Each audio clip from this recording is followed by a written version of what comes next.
You found the Love Fly podcast. I'm Paul Tizard, fearofflying coach. I've been helping nervous flyers since 1997. And in this podcast, you will find aviation experts, enthusiasts, and also people just like you that have beaten their fears. A massive welcome to you and thank you so much for listening.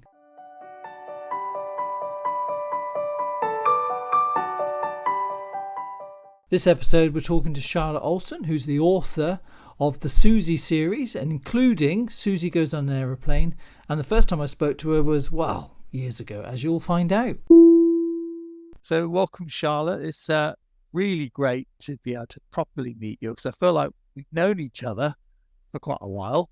And when you first brought out your book, not when you first, you had a run of books, and there's loads of them now, isn't there? But I do remember us having some contact. I don't know how long ago was it?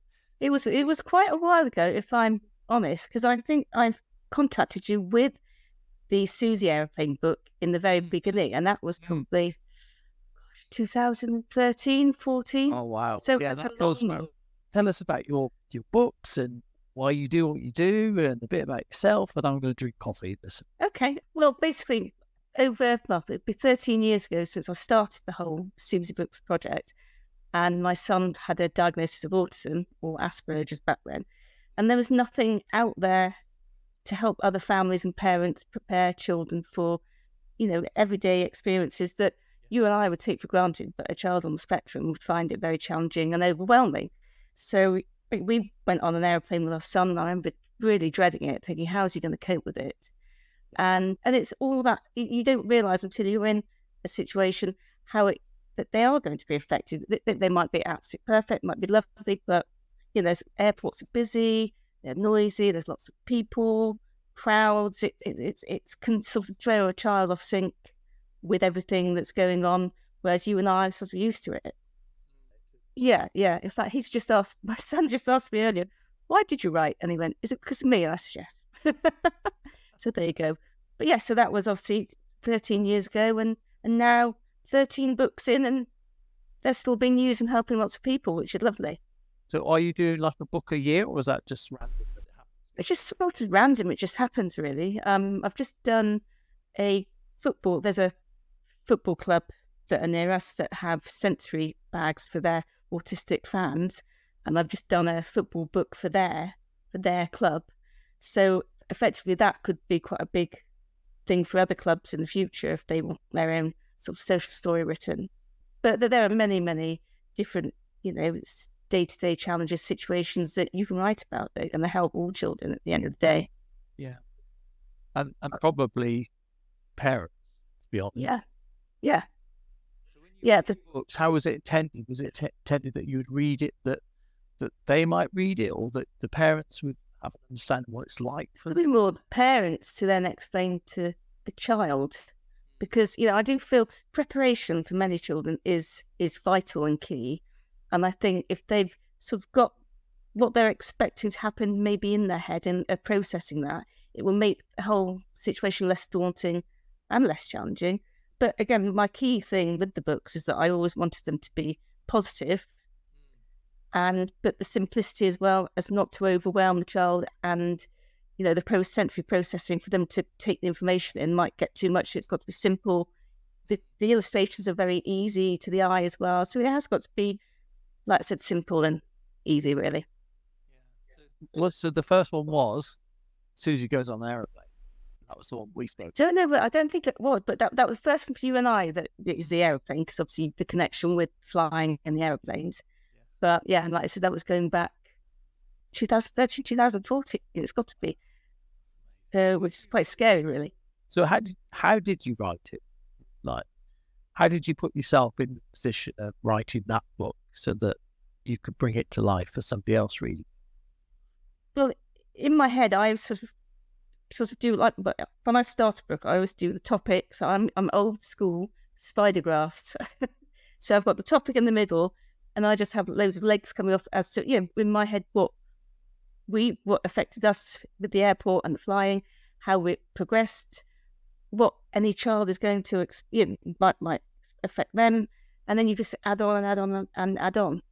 The books are rhyming as well, which I think is quite a nice way to have, because it sort of flows nicely for the person reading and obviously the person listening. But yeah, but that's go through every stage. Yeah, from hacking, like.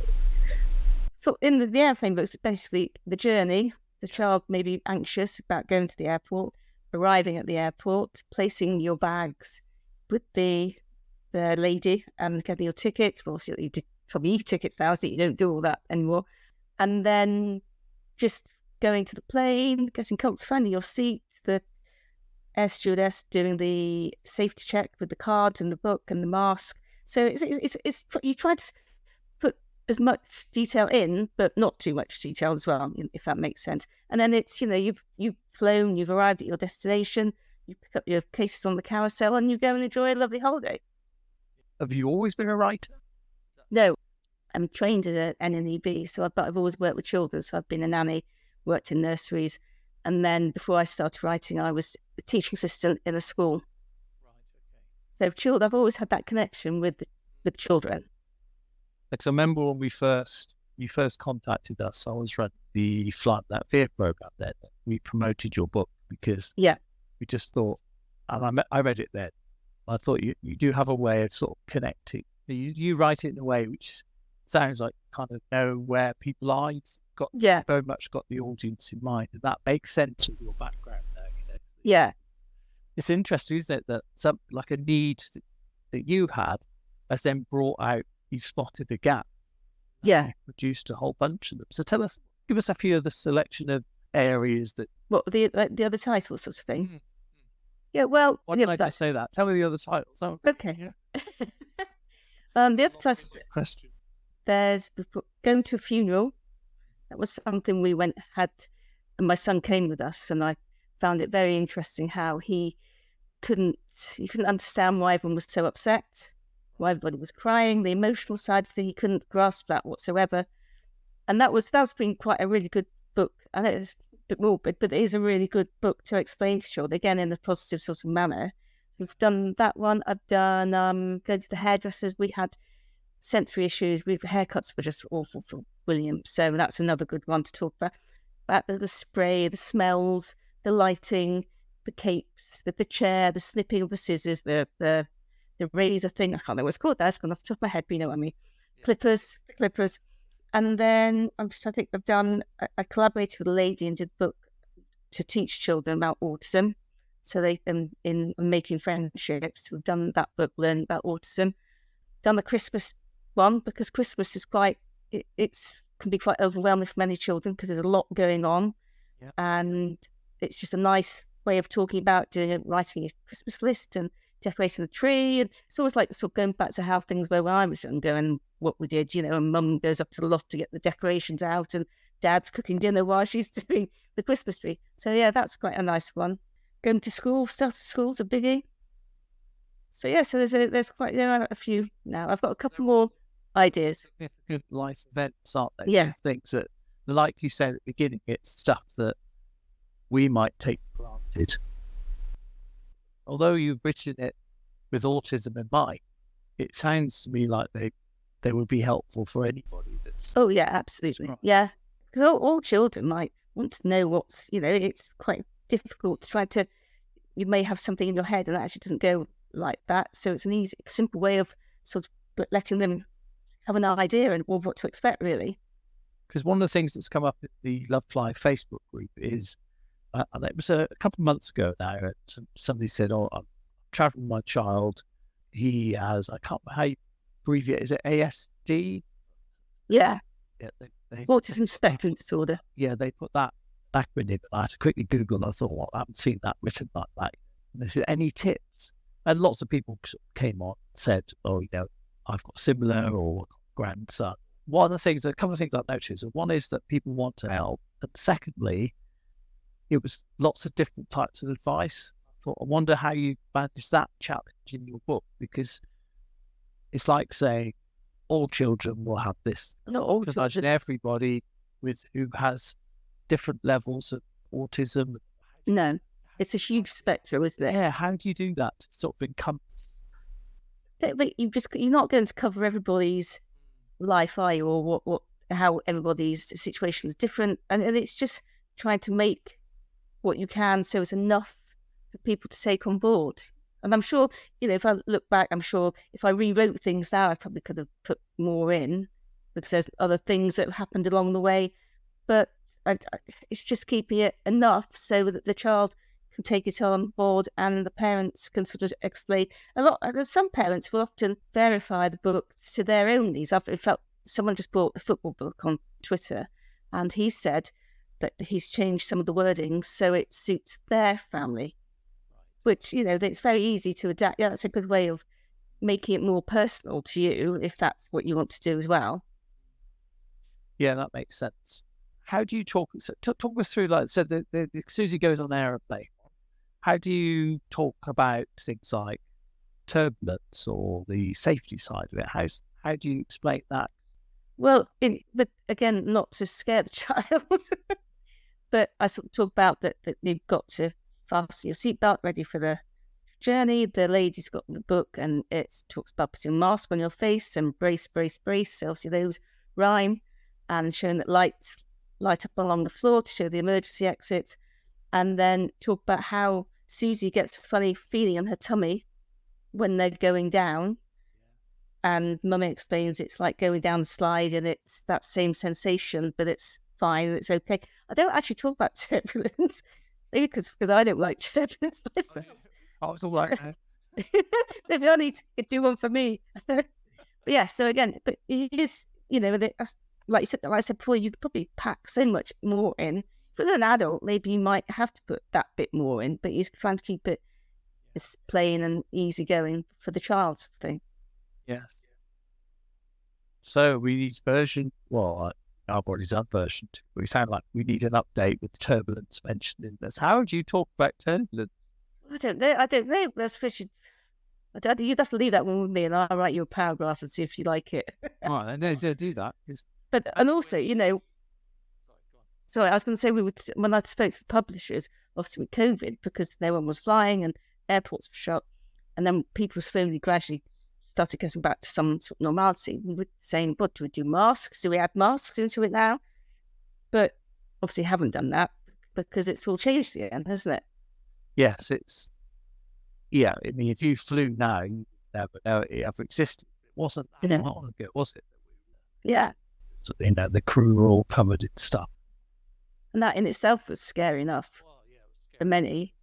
That's really interesting. So let's do the turbulence up there. I remember when you first did your version of it, and you sent it through, and you said, "If you said, does this sound right?" Being honoured that you asked us, because I think you'd obviously done the time and the thought to work out what happened and what to say about it. But yeah, we'd love to do the same. If you want to talk about turbulence, we could then we could sort of say, "Oh, this is what actually is happening," especially if you don't like it yourself, shocked. Yeah, I'm not. It sounds a bit silly that I'm not the best. I think as I've got older, I'm become a bit more nervous flying. I suppose when you're younger, it's like really exciting fun now, and everyone knows what's happening. It's like, oh. Yeah, well, it does seem to be one of those things that creeps up on you.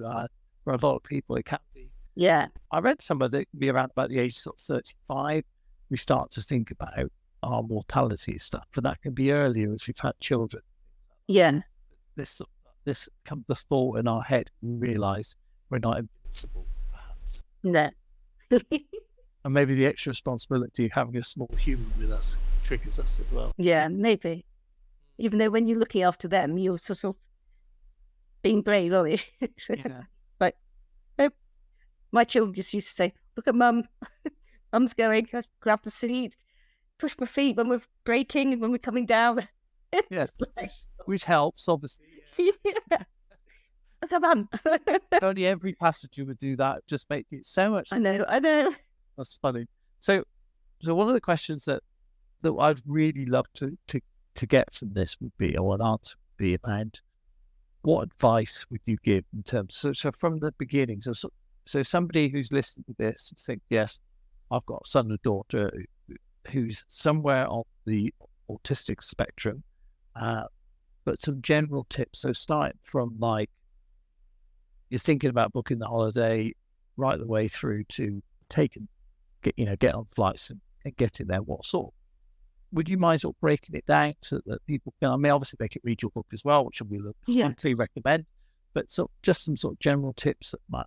I think just preparing the child as best as you can, whether it be visually, if you've got pictures of the airport, pictures of the plane, talking about it. So explaining to them, talking about, showing with the hotel you're going to stay at, the villa you're going to stay at, and explaining about what just generally talking and keeping it calm, easy, honest. But I'm not to worry them. But I think I always say preparation, visuals, a timetable, some form of something you can do yourself, and coming up to the holiday, they can look at and they can see and they can ask questions as well. I do think that it is really, really important to sort of have that. And there many parents do make their own. I've had a friend whose son is on the autistic spectrum, and she did a whole visual about the hotel, the bed, toilet, everything. So he knew exactly what he was expecting when he got there at the airport, their cases, their clothing they were taking, just so he knew before and while they were there. But I just do think it is really helpful for any child to know. I think you're right, because it's a bit like when I went to the airport. I been on holiday for a while, so we went recently. I've taken some flights, short work flights, but did a proper holiday one. I'm just forgetting how stressful it is, like all the things that you have to do and think about, the noise. That's before getting on the plane or getting through the doors, isn't it? It's nothing ever goes to plan. No, what you've planned, there's going to be something that could be a delay. There could be a change of aircraft. How do you deal with that sort of stuff? So, the stuff last minute where it changes. I suppose again you'll have to sort of try and explain best you can, and have the child books, colouring things that they can occupy themselves, because all children get bored if they've got to sit around and wait. Something's delayed, and obviously years ago I'd take William would only eat certain foods, so I'd take my own foods, but of course you probably can't do that these days because of allergies and everything else. But I suppose in the airport you probably can have a little packed lunch or something. But it's having things to keep them entertained, and because you don't know what's going to happen. Do you? Like I said, you go there, nothing ever goes to plan, nothing's ever swiftly, and then you're sort of hanging around, and I think it's best to keep them happy and to keep it stress free as possible for all of you. Really, very good point. Do you know one of the things that we've got? I was just wondering whether this would be something that might be help.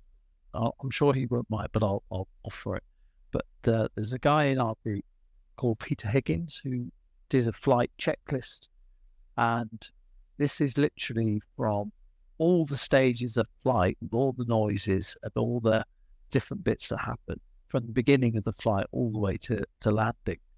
And I wondered if that's the sort of thing that would be quite helpful for people, because I know that our nervous flyers, when they download it, they tick it off as they go through their flight. Yeah, they find it helpful. I wondered if it would be that. That's not so silly, is it?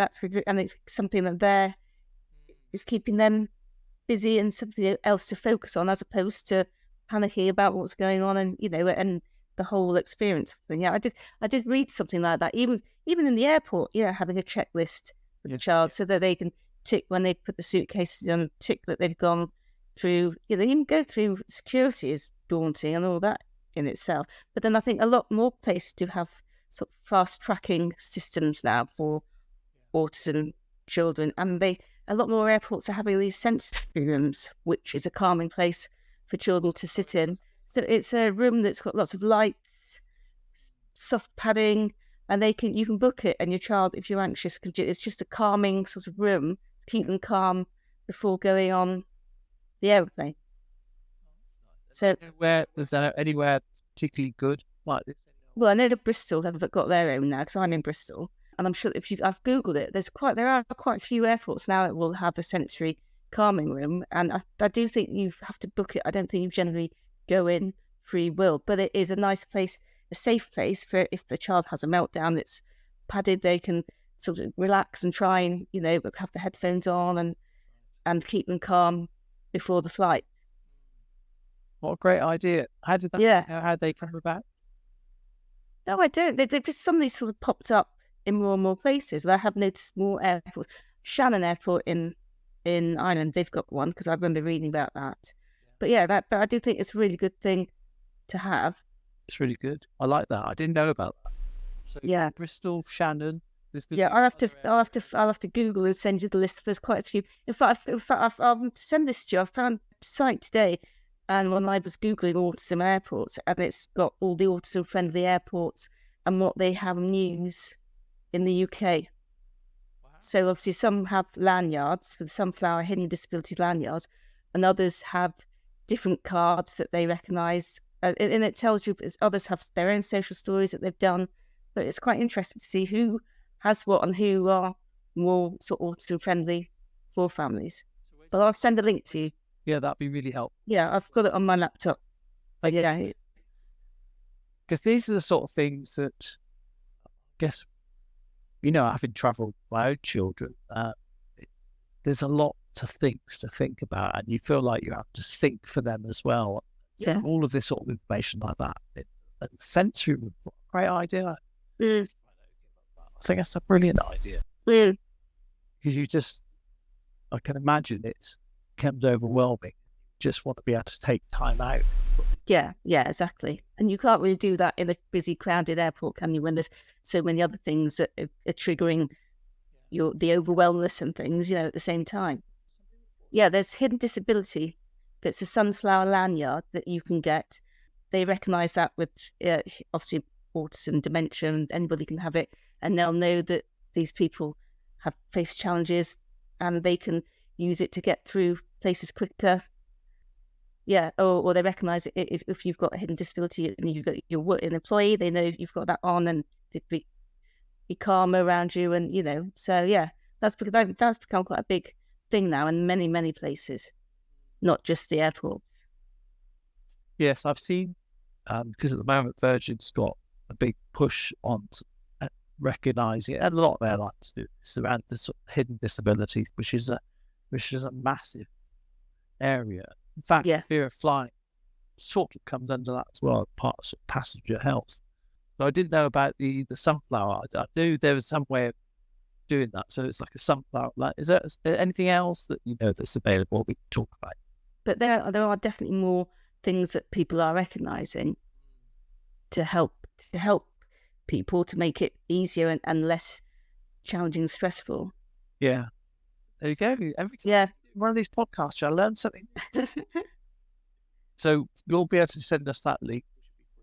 I'll find the hidden disabilities page and I'll send you that as well. So you've got that. Yeah, because I think they've started doing like you can put something around your suitcase, and you put something a scarf or something. So so it's just showing, making people aware. But yeah, I'll make a note of those and I'll send it all to you. Thank you. So maybe I should get your email address. That might be easier. Yeah, that'd be useful. Yeah, we'll do that after. So let's do a last before you leave us. Let's do a little bit of a plug then because where your books are. I know you've recently. I saw something on LinkedIn that there's something about you're linked into Virgin now in your books, and so I know you don't like blowing Trump, but why? Perhaps tell us a little bit about that and also where people can find your stuff. Yeah, okay. Well, basically the books are on my website, which is www.suzybooks.co.uk. They are available on online stores as well. Virgin have got the animation on their aircrafts for the year. They started yesterday, so that's got out yesterday, so people can view it and watch it. I'd love to hear people's views if they've gone on holiday and watched it. What do you mean by the animation? So it's like a video? Yeah, so the Suzy Goes on the Aeroplane has been animated. So it's just animated. So the whole book has been made into a film. Ideally, I would love a children's company to take all the books and make it into. So again, I think that would be the next level in helping families and children by having a children's TV animation something. But yeah, sorry, went off guard there. So Virgin got that for another year. So it's the third time we've had Virgin, which I'm really pleased about. And then and there are 13 books you can buy, and they're available in hardback or as a PDF, which I can email over. That is amazing. And how did the Virgin sort of link up come about? Because I guess, and why did you choose Virgin? So, again, the first time I was on Virgin was years ago, and I'm sure there must be some social media that I thought linked, made me go, and I got in touch with some people down in Virgin who I've still been in touch with, and it was just, we just did it, and they loved it, and it was great. So they can see the animation on the thing, yeah. Suzy, there's a question I've always wanted. I meant to ask you this, like 10 years ago, but I'll ask you it. Why Suzy? Everybody always asks me this. Suzy, when I was at college, we had to make a visual for a child with special needs, and I did Suzy Goes to School and created Suzy the character, and so it made sense to bring her back from all those years ago. And there's just no, and everybody says, why is it? Why a girl? Has Suzy got autism? All these questions I get asked, and I sort of think, I don't think Suzy has got autism. But it's just all fell into place and just worked, really. And who knew that back all those years ago, created that character, that she'd be so famous now? Yeah. An animation. That's amazing. Yeah. So, it just flows. It just works. What's next on the sort of like, I'm going to write this, I'm going to do that? I know you'd like to get it to be all animated. So is that one of your sort of personal aspirations? Yeah, but again, I imagine it's not an easy, I don't know enough about it, but I do think if there was someone that looked at, potentially you've got 13 titles that could be a program or something, that they're ready made sort of thing. But yeah, I've got 2 more book ideas in my head that I'm going to do. And obviously see where the football takes it. I think the football one would be very good to get animated, because football clubs have now got sensory rooms as well, where they have children go and watch the match, because they still want to be inclusive, but children can watch from a glass-fronted quiet room, so it's not overwhelming. But if you had that animated and they could watch that as well to explain the football match, I think that would be quite good. So yeah, there's things, there's things out there. Loads to keep yourself going. 2 or 3 ideas. And I do think I should probably stop. I don't know how far I keep going, because it's in my bookshelf's getting full up. And B, it's like, no more.